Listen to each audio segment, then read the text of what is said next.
El gran Jorge Luis Borges dijo que cuanto menos interviniera el autor en su obra, tanto mejor. Bien, si esto lo dijo Jorge Luis Borges, yo no tengo nada que objetar, al contrario, estoy absolutamente de acuerdo con él. Y voy a más. Un escritor debe ser un mero catalizador entre la historia y el lector. El escritor debe dejarse de pamplinas, olvidar el ego, desechar su nombre, no enredarse en zarandajas mundanas. El escritor no es nadie, el escritor no es nada. Lo único que existe es la historia. En fin. Gafas para adquirir carisma y sintomático misterio. Y empezamos.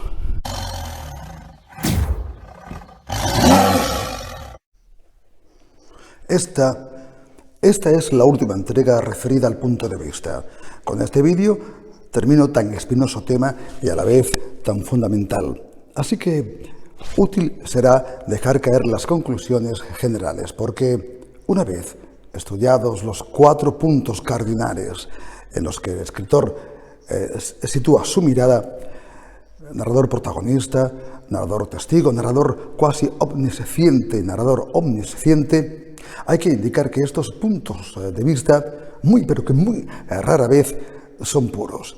Sobre todo si de la novela hablamos. Más aún de la novela del siglo XX. Quiere decir que estas normas en la práctica no suelen ser respetadas. En realidad, un autor que se precie de ello las trastocará, jugará con ellas, incluso las revolverá. Estamos hablando de literatura, escúchame, un arte que, como cualquier otro, las reglas son y deben ser siempre relativas. No es una ciencia matemática el apilar palabras sobre un folio en blanco. En literatura, 2 más 2 pueden ser 4. Sí, pero también pueden ser 7 o 23. O puede ser un conejo blanco con una sobredosis de Red Bull que mira la hora desesperadamente. En literatura, los números ni siquiera tienen por qué ser números. Sin embargo, aquí, como en cualquier arte en que nos iniciemos, es conveniente enfocarse en ciertas pautas, en seguir ciertas reglas, ciertas normas. Es decir, conoce primero las normas para después romperlas. Hacerlo al contrario, es decir, romper las normas antes de conocerlas, no es de sabios. Dicho lo cual, voy a relatar las conclusiones finales de lo que ha sido este tema de la importancia del punto de vista. Pero antes... Bueno, vamos a darle de comer a la yegua Leopold, que tiene mucha hambre. Una merendola.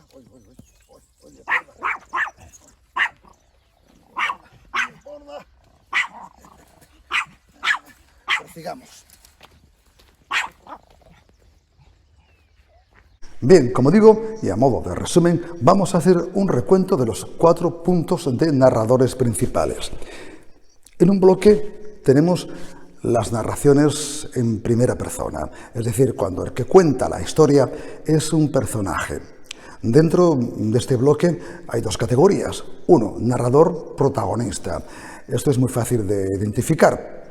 El que cuenta la historia forma parte de la acción y forma parte de la acción como protagonista. Todos sabemos lo que es un protagonista, ¿verdad? Y 2, el narrador testigo. Este narrador interviene en la acción, pero ya no como protagonista, sino como personaje secundario. Los narradores en primera persona son, de alguna forma, más fiables, o mejor dicho, más verosímiles, porque nos cuentan las cosas de forma directa y solemos dar más credibilidad a los informes directos que a los indirectos. Cuando yo digo, yo lo vi, me ha pasado a mí, etc., eso adquiere basamento firme, tiene una pega, y es que cada uno cuenta la feria según le fue. Quiere decir que es una visión subjetiva, parcial.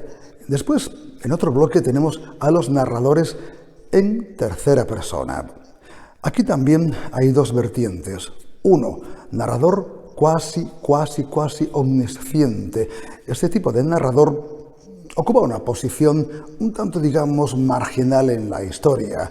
No puede acceder a todos los pasajes, rincones, habitaciones de la historia.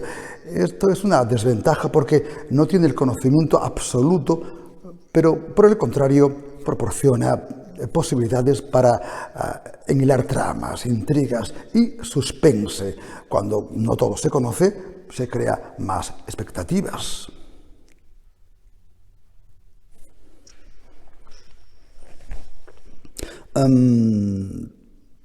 Dos. Narrador omnisciente. Este es el narrador Dios. Este, por el contrario, que el cosciente está en todas partes. Todo lo ve, todo lo sabe, incluso lo que aún no ha sucedido. Y, por supuesto, puede entrar en los pensamientos, en las mentes de todos los personajes.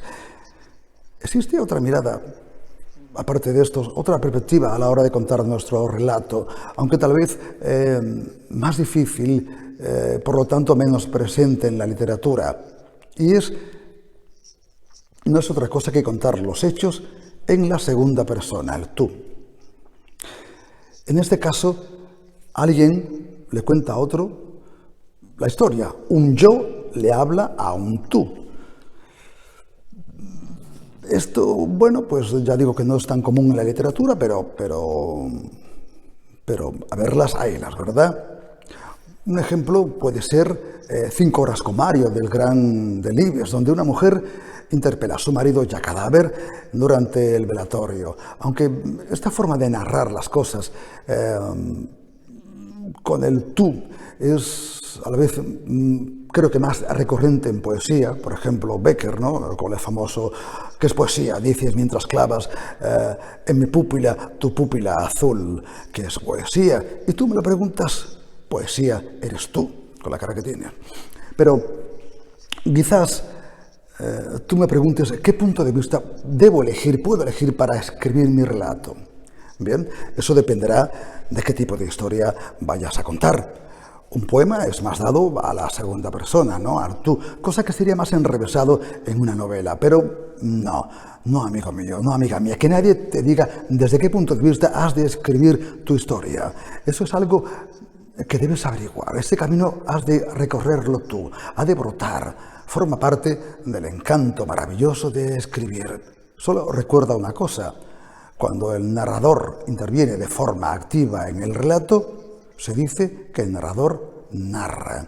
Y cuando el narrador intenta pasar desapercibido, es decir, intenta que el relato de alguna forma se cuente solo, entonces el narrador muestra. Así que tú mismo, tú misma, elige narrar o mostrar. ¿Recuerdas al gran Borges?